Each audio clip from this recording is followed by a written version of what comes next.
Iran परमाणु समझौते पर ट्रंप ने बड़ा बयान दिया है। तो ईरान परमाणु समझौते को लेकर अमेरिकी राष्ट्रपति ने क्या कहा है? ईरान परमाणु समझौता खतरनाक समझौता है। पूर्व राष्ट्रपति बराक के फैसले पर हैरानी भी जताई। और देखिए लेबनान से खबर, लेबनान के बेरूत में इजरायली एयरफोर्स की स्ट्राइक।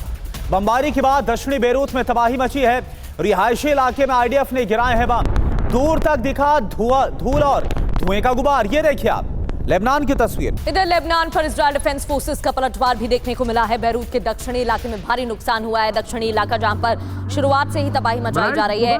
1 महीना हो चुका है और जंग और विध्वंसक रूप लेती जा रही है। ब्लास्ट के बाद शहर में धुएं का गुबार नजर आया।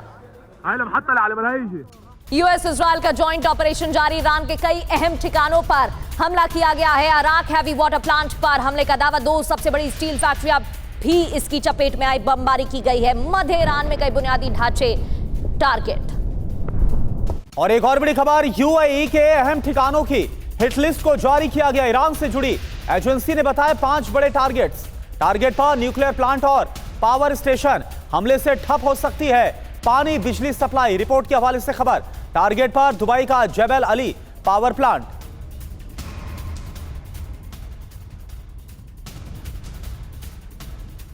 तो ईरान के टारगेट पर है यूएई। ऐसा क्यों है? आपको बिग वॉल के जरिए एक एक जानकारी बताते हैं कि हमले ईरान के टारगेट पर यूएई क्यों देखने को मिल रहा है। दुबई की बात करें तो यहां पर हमले हुए। जबल अली कॉम्प्लेक्स बिजली पीने के पानी का सबसे बड़ा सोर्स है, यानी कि रणनीति के साथ यहां पर हमले हुए। दुबई जो कि बिजनेस सिटी देखने को मिली है। एम स्टेशन दुबई का सबसे बड़ा गैस बेस्ड पावर प्लांट है, यहां पर भी कोरोना हमला हुआ है।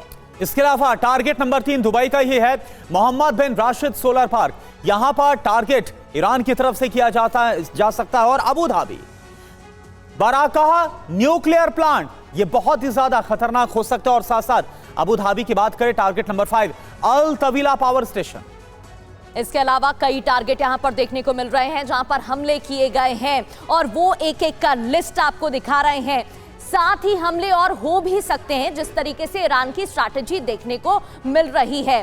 संदीप सर, ये जो यूएई पर टारगेट किया गया है, ईरान के हमले हुए हैं, शायद किसी ने नहीं सोचा था कि दुबई जैसे शहर पर हमला होगा, फिर अबू धाबी में हमला होगा। दुबई जो टूरिस्ट प्लेस कहा जाता है, इसके पीछे की रणनीति क्या है? अमेरिका पर दबाव बनाने का जो प्लान था, क्या ईरान उसमें कामयाब हो पाया है या और भी ज्यादा हमले देखने को मिल सकते हैं फ्यूचर? देखिए, पिछले हम देख रहे हैं कि 26-27 दिन हो गए हैं। आज का दिन तो पूरी तरीके से 28 दिन पूरे कंप्लीट हो गया है। ईरान इस बात को लेकर सफल रहा है दबाव बनाने में, बिकॉज मैं हमेशा मानता रहा हूँ कि स्पेशली जो गल्फ कंट्रीज है, कतर और यूएई को लिया जाए तो ये पूरा, हमेशा इस बात को मैं कहता हूँ कि ये शीशे का घर है। अमेरिका की आत्माएं हैं, अमेरिका का जो पूरा इंडस्ट्रियल, अमेरिका का मिलिट्री, अमेरिका का जो टेक्नोलॉजिकल सुपीरियरिटी, ये कंट्री रिफ्लेक्ट करती आई हैं।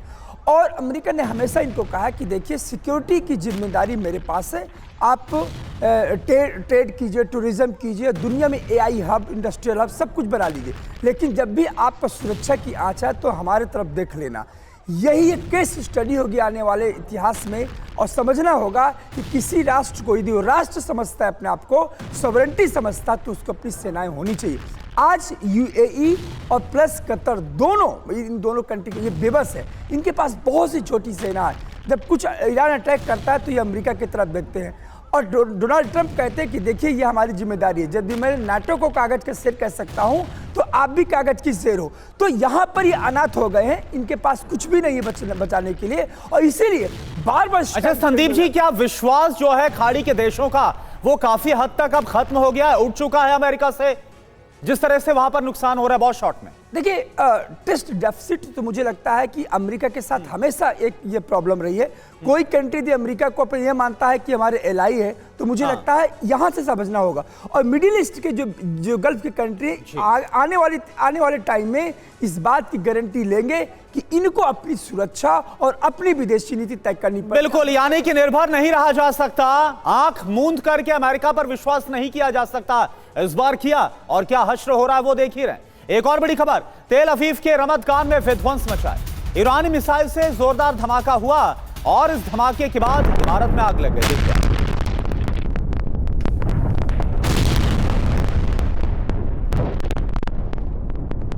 क्योंकि तेल अवीव में हमले जारी हैं। अब यहां से जुड़ी 6 स्थानों पर बड़े हमले की तस्वीर आपको दिखाते हैं। अलग अलग स्थानों पर धमाके हुए हैं, मिसाइल के क्लस्टर, म्यूनिशन से तबाही मचाई गई है।